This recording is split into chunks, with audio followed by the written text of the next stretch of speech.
मैं चंद्रचूड़ साहब के बारे में बात करने से पहले मुकेश जी एक शेर अर्ज करना चाहता हूँ। जी। ऐसे मुंसिफ क्या करेंगे हक अदा इंसाफ का। ऐसे मुंसिफ क्या करेंगे हक अदा इंसाफ का। कातिलों के साथ जो हमदर्दियां करते रहे।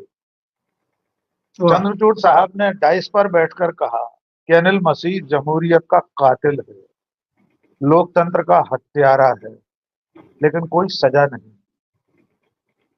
सर्वोच्च न्यायालय की आसंदी से कहा गया कि महाराष्ट्र की सरकार पूरी तरह असंवैधानिक है, लेकिन सरकार चलती रही। चंद्रचूड़ साहब ने राम मंदिर वाले फैसले को बाद में कहा कि उन्होंने परमपिता परमेश्वर के सामने ईश्वर की आराधना करते हुए रास्ता पूछा था। ऐसी इतनी सारी बातें हैं जो ये बताती हैं कि न्यायमूर्ति चंद्रचूड़ जी इतिहास में जहां अपनी जगह ढूंढ रहे हैं, तो कम से कम वहां तो नहीं होगी। अब उनका स्थान वहां होगा जहां आज तीन वकीलों के हवाले से आपने कहा, एडवोकेट दुष्यंत दवे साहब ने कहा कि इतिहास उन्हें बहुत जल्द भुला देगा, भुला देना चाहिए। ये बहुत बड़ी बात होगी कि देश का प्रधान न्यायाधीश अभी कुर्सी पर है, अभी आसंदी पर है। इसके बावजूद अब उनका वो इकबाल नहीं बचा कि लोग ये डर कर भी टीका टिप्पणी करने से हिचक नहीं रहे हैं कि वे कुर्सी पर हैं। ये कंटेम्प्ट ऑफ कोर्ट का मामला भी हो सकता है। हम और आप भी आज डिस्कस कर रहे हैं, मैंने कहा साफ साफ कि ऐसे मुंसिफ क्या करेंगे हक अदा इंसाफ का। तो न्यायमूर्ति चंद्रचूड़ ने जो भी कुछ किया उसमें आखिरी के कुछ महीने बेहद नाउम्मीदी के रहे। इसमें एक बात और भी है मुझे, जब हम किसी व्यक्ति से बहुत ज्यादा उम्मीद लगा लेते हैं, किसी शख्स में सारी रोशनी की किरणें देखने लगते हैं और उस तरफ से जरा सा भी अंधेरा दिखाई देता है, तब ऐसी हालत होती है जैसी इस वक्त हमारे देश की और लोगों की।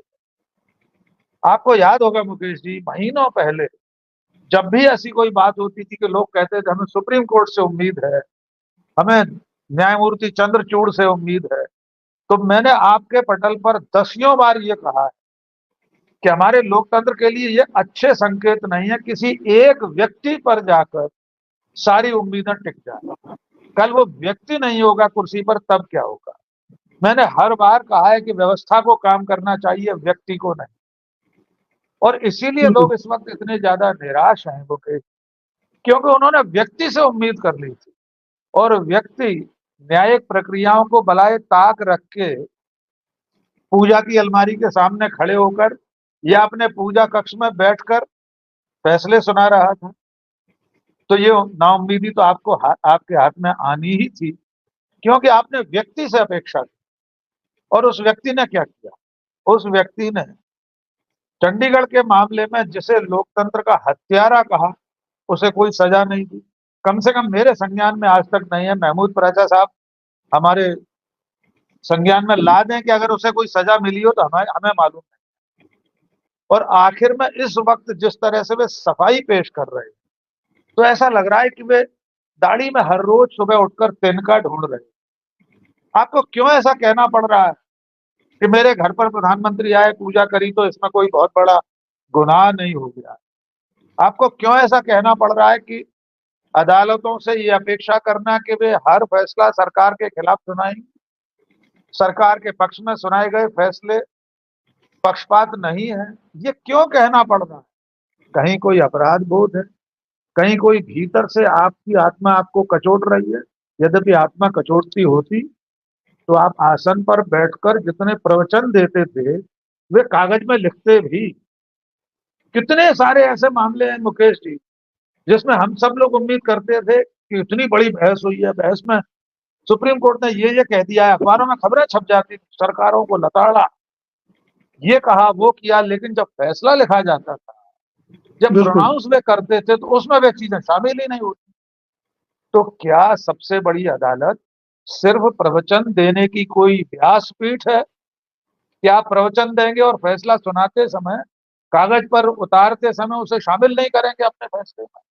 तो यही होगा जब आपने न्याय के नैसर्गिक सिद्धांतों के खिलाफ जाकर फैसले सुनाए हों, जब आपने विधि की मान्य परंपराओं का पालन न किया हो, जब जी आपने पक्षपातपूर्ण तरीके से फैसले सुनाए हों, तो इतिहास में आपका वही स्थान होगा जो इन दिनों लोग बता रहे हैं।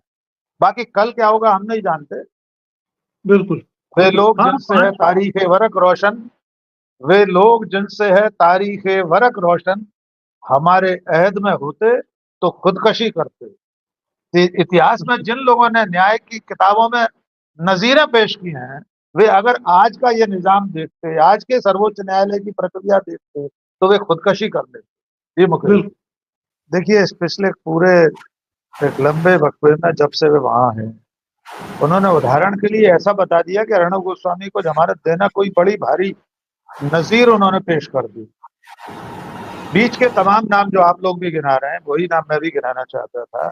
उन्हें जमानत क्यों नहीं मिली? जब जेल अपवाद है और बेल अनिवार्य है, तो इन लोगों को जमानत तो बहुत दूर की बात है, इन लोगों की तारीखें नहीं लग रही है सर।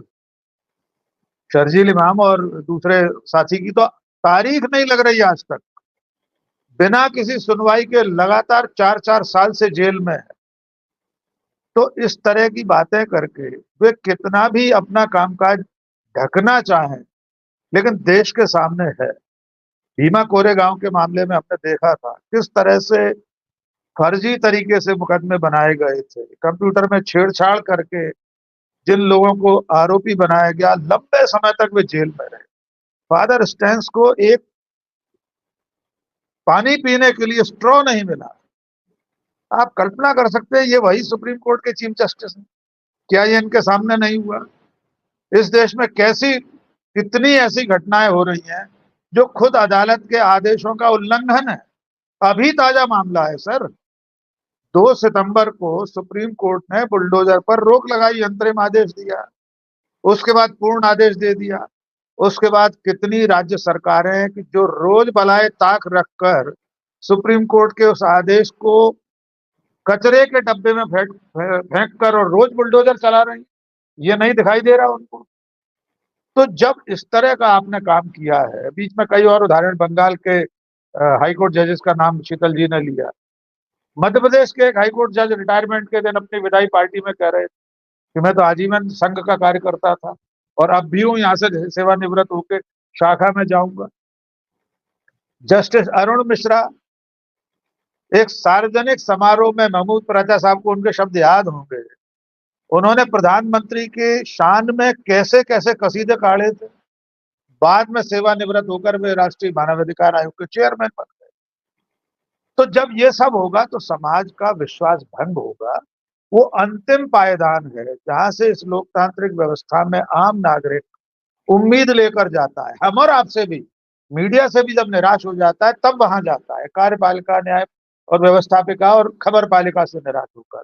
और जब वहां उस चौखट पर भी उसे दिखाई देगा कि यहाँ भी पक्षपातपूर्ण तरीके से फैसले हो रहे हैं, सरकार का चेहरा देखकर, सरकार का मुंह देखकर बातें की जा रही हैं और अमल में कुछ भी नहीं आ रहा, तो वही होगा जो चंद्रचूड़ जी के साथ इस वक्त हो रहा है। जी मैं बहुत निराश हूं ये सोचकर कि उन जैसे व्यक्ति से देश ने उम्मीद की थी और वे भी अंत में वही निकले। हो सकता है इस लोया लुहान समय में, मैं लहू लुहान नहीं कह रहा हूं, लोया लुहान समय में उन्हें कोई दूसरा खतरा लगा हो या कोई दूसरी वजह, इसलिए वे इस तरह का काम करते रहे। जी मुकेश।